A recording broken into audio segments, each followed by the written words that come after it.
riding all night long, but there's no trace to be found. It's like they all have just vanished, but I know they're around. I feel they're getting closer. The house is sending chills down my spine. Time is running out. Welcome back, my pack, my tribe, to Howling After Dark, Medicine, Magic, and Mediums. Okay, so before that little break, we were talking about like the phonies in the business and how you can kind of tell because they all do the same thing. And Reagan was joking about it. Did someone die that starts with the letter D? They all do that. Like, if they do that, 9 times out of 10, they're funny. The real deals do not have to ask questions like that.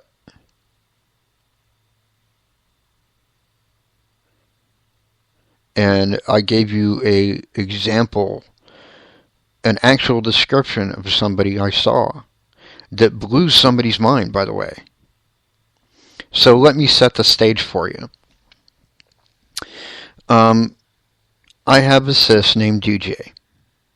She's not really my sister. We're not actually related by blood as far as we know. But I call her my sister because we have been like best friends for like 25, 30 years, something like that.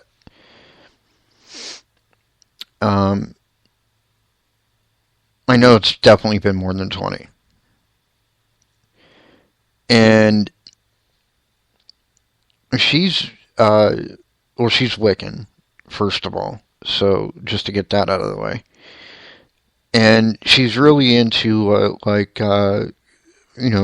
or at the time she was anyways, really kind of into like fortune telling and stuff like that. And she had these tarot cards, and she was doing a tarot reading for some friends of ours. Now, we lived in like a 4-bedroom apartment, and this is like a really sturdy place. It was built in Oklahoma. We were living in Oklahoma, in Tulsa, and these apartments were actually built to withstand tornadoes. So, sound didn't like really travel very well in these apartments. And so I had no idea that our friends were there that night. The only reason I found out that they were there was because I come downstairs to grab myself a coffee out of the kitchen. And on my way down, she was just finishing up her reading with them. And all of a sudden, I got this flash of images kind of telling a story. And then I looked up and I could see this gentleman standing behind them. And the funny thing is they were sitting on the couch, and the couch was against the wall, so how could he be behind them? But I could see him clearly behind them. And he was a big fella. Like, he was like well over 6 feet tall. And, but, I had all these images in my head. And during the tarot reading, she had kind of more vaguely, I guess, described the things I'd just been shown. And so I elaborated on them. Right? Like she explained that there was a farm in, I think, Arkansas or something. And I elaborated on that, and I told them roughly how big it was, and I told them what the outbuildings looked like, and I told them what the barn kind of looked like, and all that stuff. And she had described a red sports car, which to her, she didn't really know all that much about cars. So a sports car is a sports car is a sports car, basically. And all she knew is it was a red and white sports car, which I didn't even hear any of this. Keep that in mind. I just walked downstairs and this stuff just hit me, boom, instantly. And so I'm like, there's a 1967 or 1968 red and white Corvette Sportster, which is a very distinct looking car, by the way. The only other car that kind of looks like it is the Corvair. Just saying. But I knew this was the Speedster, so.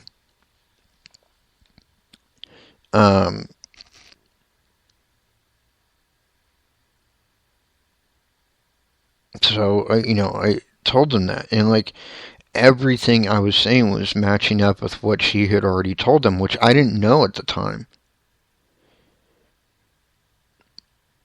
And the reason why they were doing this tarot reading in the first place, by the way, was because they were both, sorry, a piece of something went down my throat. They were both adopted, and they didn't know anything about their biological families. And, about a year after all this took place, we got a call from them telling us that basically everything we had told them that night was right on the money.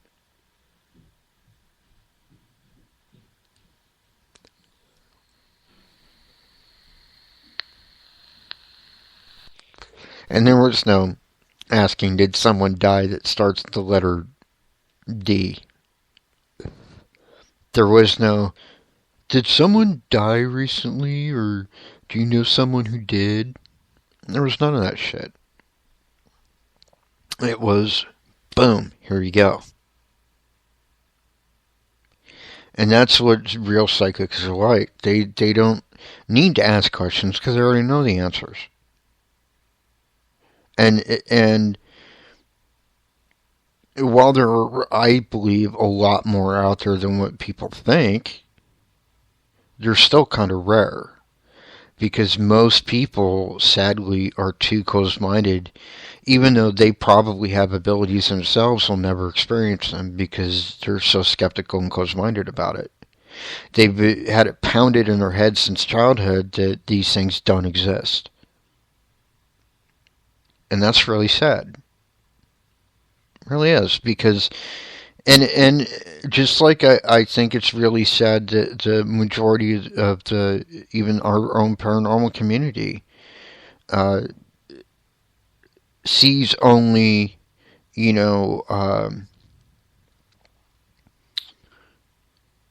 only negative.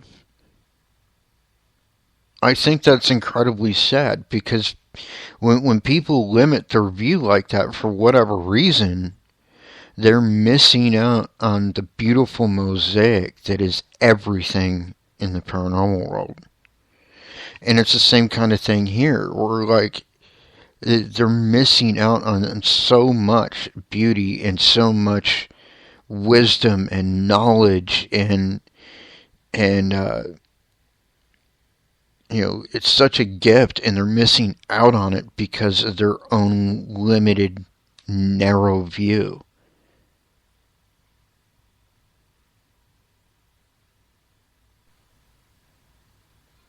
Yeah, Debbie's sister, a mother. That's what Reagan said. Yeah, absolutely. That's kind of what they do. And I'm not saying a real psychic won't ask a question, but not everything is going to be based on a question. They don't have to ask questions to get responses, because the responses are fluid that they're receiving from the spirit world. So they don't need to ask questions of you to give you answers.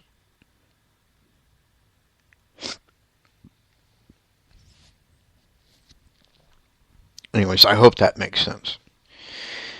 Okay, so on to the fun stuff.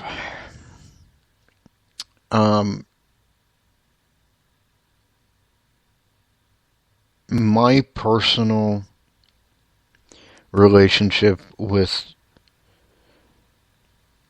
medicine or magic, whichever you want to call it, started at a very early age. So, and it sort of stopped for a long time at a very early age.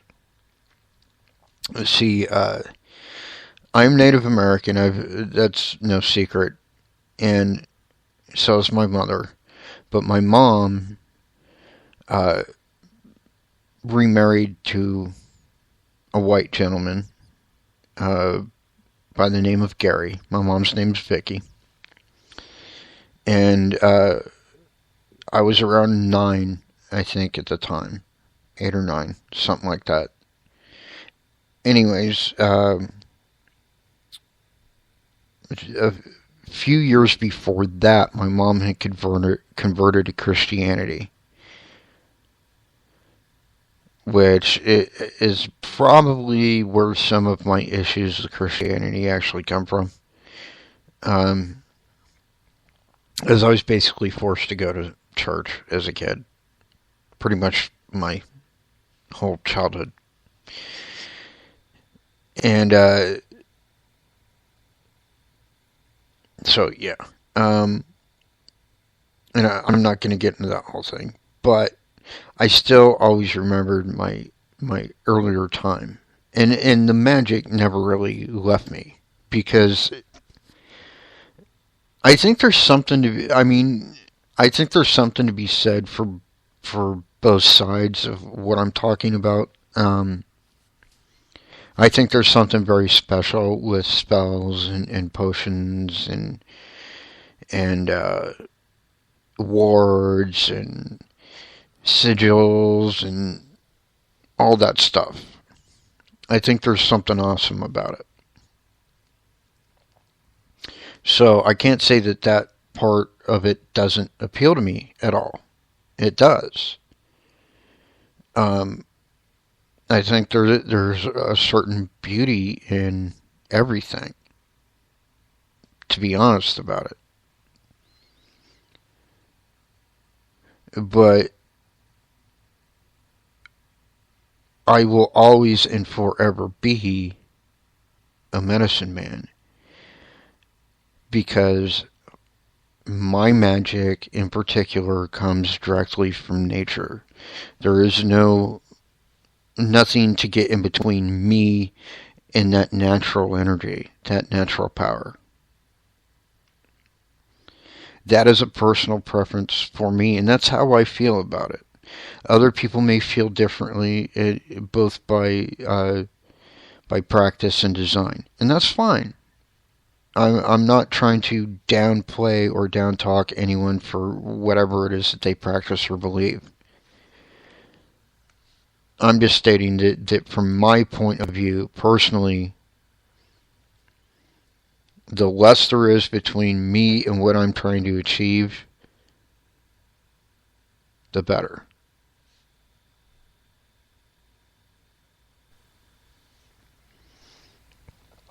But having said that,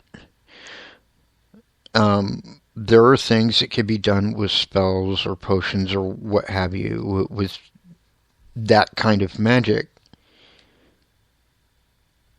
that cannot be done with, as I call it, medicine. And vice versa. So I think it is only wise to be open about this stuff.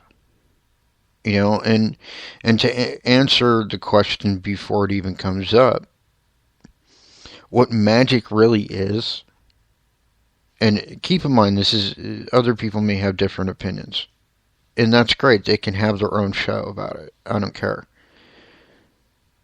But this is my perception, my interpretation, my whatever you want to call it. What magic really is It is the essence of nature being generated through you into the world to create a particular outcome. Medicine men or true druids typically don't do that with spell work. They do that like kind of like by treating themselves as the spell, if you will, as that middle ground, like the battery for this energy, or to be more exact, like a transformer. And I don't mean the robots. I mean like an electrical transformer. Because what an electrical transformer does, much like what a medicine man or a druid does, is they take that natural, raw, magical energy and allow it to come up through them, and then they transform it into whatever they need for whatever they're trying to accomplish. Much the way that a electrical transformer takes like these massive jolts of kilowatts and transforms it into manageable power for your home. I hope I'm making sense here. Now, when people do spell work, they're still doing the same kind of thing. It's just that rather than drawing this energy or this power into themselves, what they're really doing is they're drawing it into whatever the spell is, or whatever the potion is, or whatever, whatever it is. Potions, spells, incantations, sigils, whatever. So, like, let's say you're doing a spell, right? Picture, if you will, kind of like this natural energy coming up through the earth, traveling up your body, through your arms, and out into the world, into whatever form you're creating. That's how a medicine man or druid or any kind of natural, I guess, practitioner, shaman, whatever, it kind of does it. Alright, but when you're doing a spell, instead of drawing it up through yourself and then just out into the world, it does still kind of travel up through you, but rather than traveling up through you and just out into the world, it's traveling up through you and into whatever you're doing, whether it be a spell or a potion or what have you. And I can somewhat actually see this kind of like energy transfer, if you will, take place. That's part of my ability with being able to see spirits. I can see spiritual energy too, and that's what magical energy is. It's spiritual energy. You're tapping into that natural resource. And so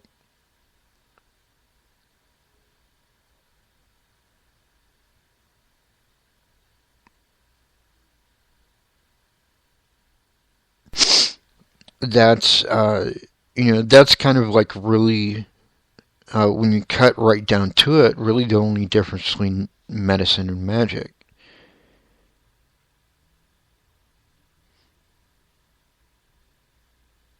Because with medicine, all you're really doing is you're using yourself as the conduit for whatever change you're trying to effect. But when you're doing spell work, your spell or your potion or whatever it is is the conduit. And they're both very useful. Not one is better than the other. I want to make that very clear. I'm not at all saying that well, medicine trumps everything. No, I'm not saying that. I'm just saying that it's what appeals to me, because to me, it feels like the more natural form. But they're both very useful, and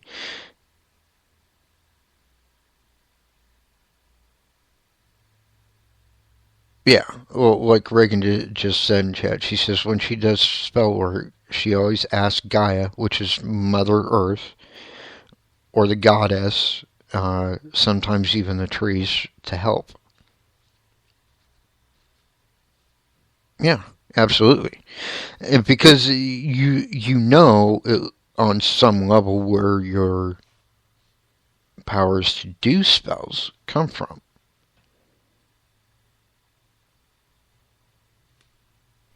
Because that's where it comes from.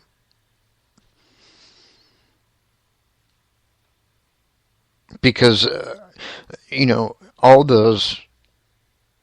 this is my honest opinion, okay? Whether you call her Gaia or the goddess, or if you call it the Great Spirit, or God, or Buddha, or whatever, it's all the same thing. It's all the same thing. That's my personal belief. So, I think it's important for people to do whatever they feel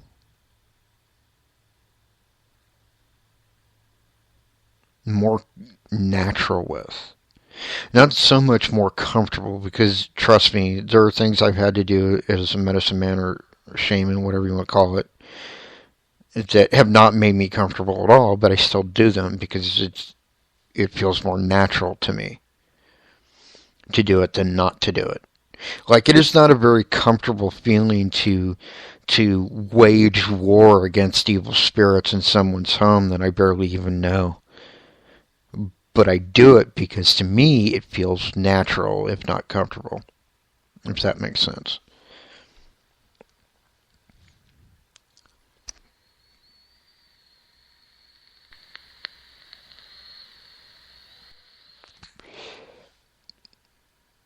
But yeah, I get what you're saying too, about when you do spell work, you ask Gaia or the goddess or whatever for help. And there's nothing wrong with that. I'm not saying at all that there is anything wrong with what you do. Okay, so don't get that twisted. I just think it's different. And I think for certain things the spell work is much more viable than what it is that I do. But I think it also depends on what you're trying to do exactly. Because most of what I do, other than cleansing houses and that kind of thing, is I work with nature itself. As far as what I consider to be medicine. Case in point, I'm kind of gonna let a little cat out of the bag with Abby here. Abby and I, it was during her 16th birthday. They had this fire going, and it was just me and Abby. Everybody else had gone inside. And I was explaining to her how the spirits of our ancestors, and all spirits for that matter, are in everything. And kind of my way of illustrating my point was I did a little medicine magic with the fire. And what I was basically doing to kind of illustrate my point is I was calling ancestral spirits of mine through the fire. And I was using the natural element of fire to accomplish this. And I was actually using that nature power, if you will, to make the fire grow, to change color. Which I think it actually turned blue or green at one point, if I remember. And we could both see the faces of ancestors in the fire. She says the best birthday present I'll ever get. It was so magical. Literally. And then there was kind of another thing I was kind of teaching her, because she's very interested in the whole shamanic ways.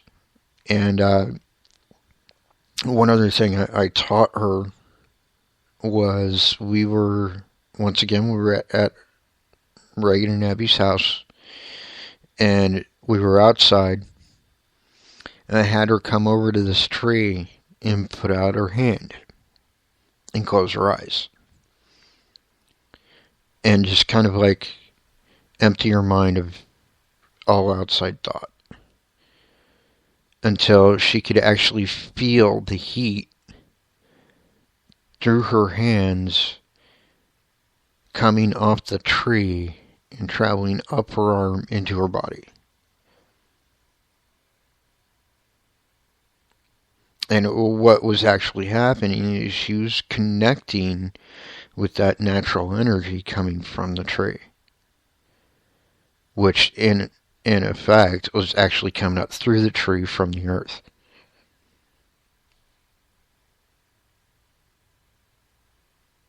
So, it just all depends on what you're trying to do. Like I said before, there are certain things with spell work that I can't do. I know I can't do them. And I'm mad enough to admit that. But it doesn't, on a personal level, doesn't appeal to me the way that shamanic magic does. That's all. That's all I'm saying.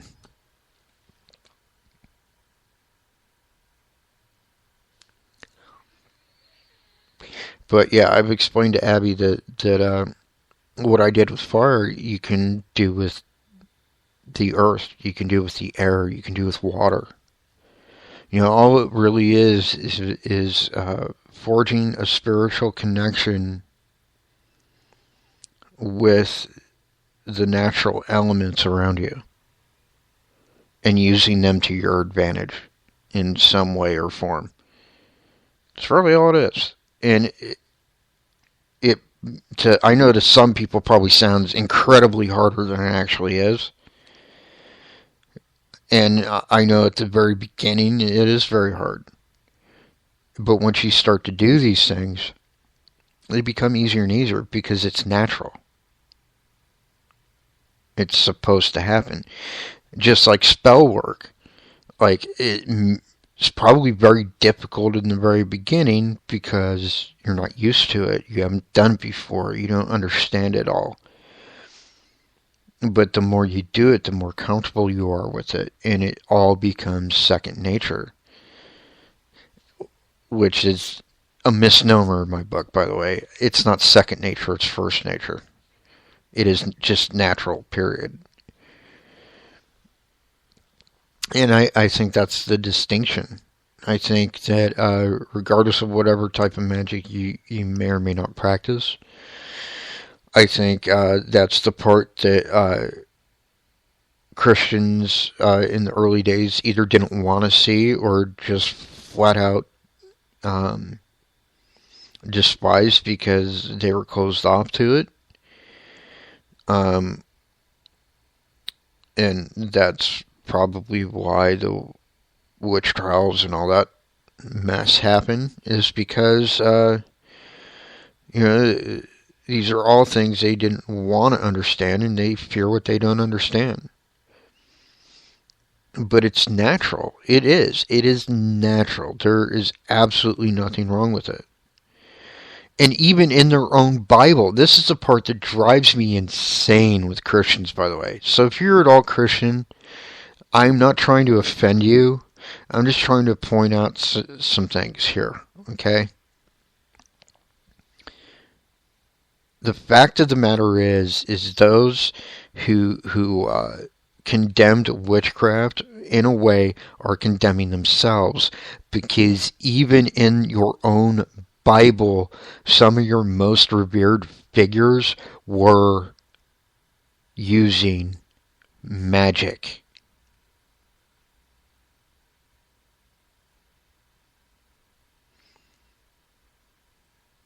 Here's some illustrations for you. In the current versions of the Bible,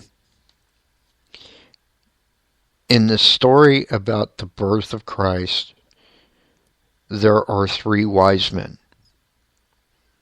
Well, wise men is the modern, I guess, terminology for it. But in the original text, it referred to them as magi. And magi is a practitioner of magic.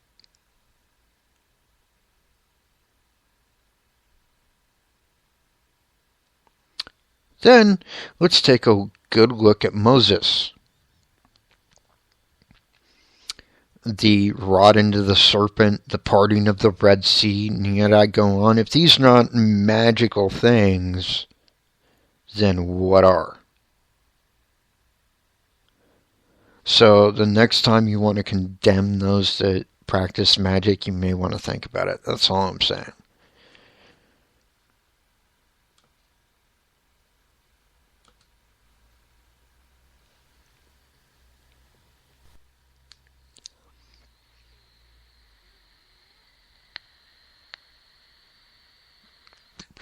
Yeah, just like you called my people savage heathens. Heathen, by the way, would have been a misnomer, because what heathen means is non-believer.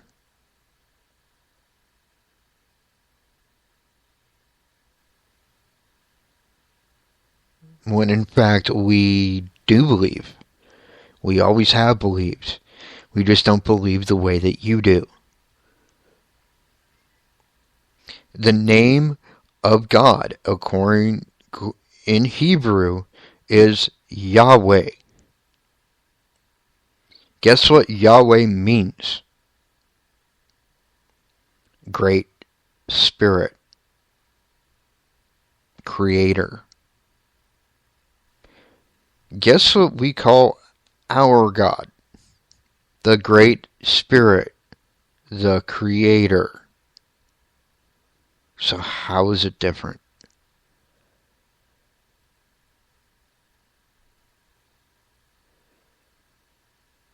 Just because we don't go into man-made buildings to worship our God doesn't make us wrong.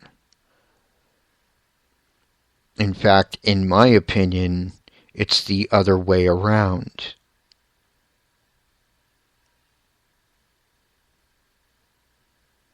In my opinion, and in the opinion of pretty much everyone I know, it is wrong, period, to condemn anyone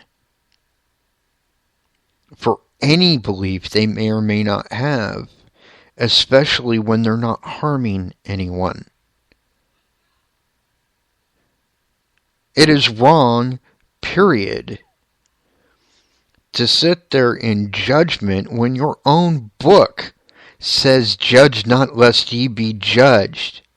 Let ye who are without sin cast the first stone."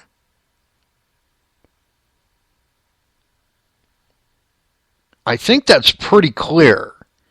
I don't think there's any room for that to get lost in translation. Sorry if you're Christian, I warned you at the beginning.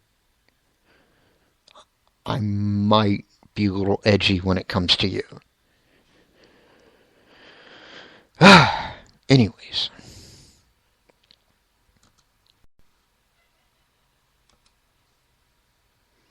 So, yeah, that's what magic is. It's a natural thing. It's not even. See, I really hate terms actually like supernatural and paranormal, even though I have paranormal on our team's name, because it goes so paranormal. Because it's not paranormal. It's normal. It's not supernatural. It's natural. It's just all a matter of perspective. And I just never understood why anyone would condemn or sit in judgment over someone over perspectives. It just seems silly to me.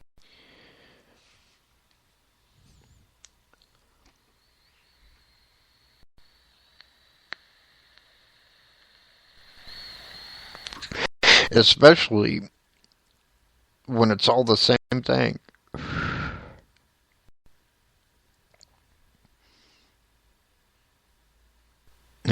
Burning bush. You don't think there was some magic going on there? Either that or somebody was extremely high and that burning bush was more like weed. You know what I'm saying?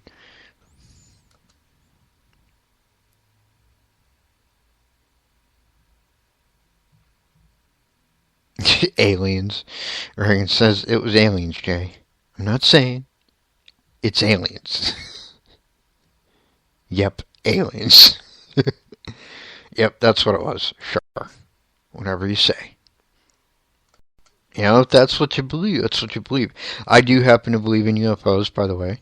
I have covered UFOs on my show. I think that it is the height of human arrogance to believe for 1 second that we are alone in a universe that consists of millions of worlds.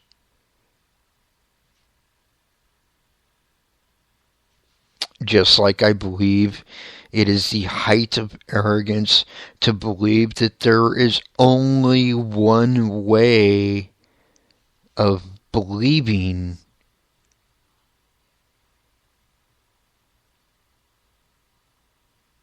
that there's only one way to be a good person. That is the height of arrogance.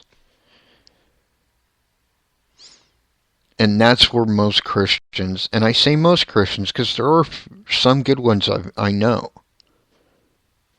that don't do this kind of shit. I'm talking about the ones that sit there and look down on other people because they are different. Those are the ones who are, in my opinion, aren't paying attention to what their own book says. Those are the ones who are probably going to hell because they're committing more sins than the supposed sinners.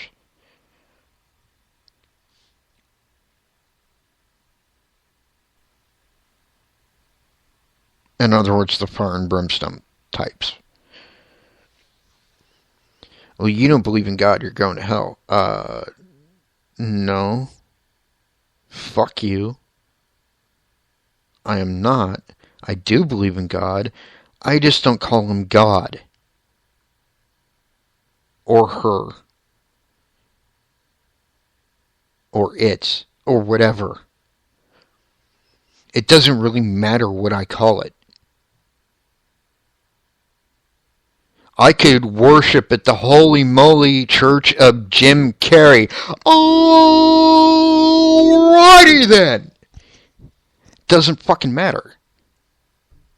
As long as I'm not hurting anybody, it's nobody's business. And that is the part that always drives me absolutely batshit insane with these fire and brimstone types. Because they're all up in everybody else's business.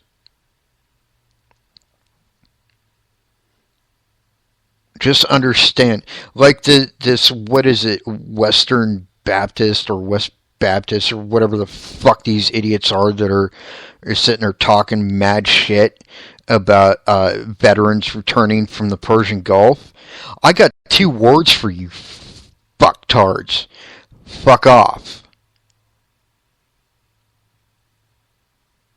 Sitting there protesting everything under the sun just because all you can understand is hate.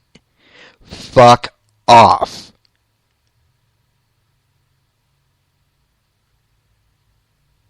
Because it's none of your goddamn business. You know, these fucktards actually went in protest. This cracked me up. They actually went in protest of Ron White, the comedian. They were actually protesting his show because in his show and in a radio broadcast he did, he actually called them out on their bullshit and they couldn't handle it. And so his reaction to them like protesting a show and being really disruptive of people going to a show, what his reaction to it was is he sent them tickets to a show and they actually showed up.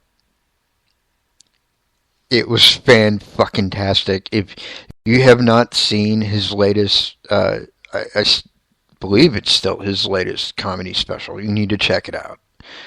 It is absolutely fantastic.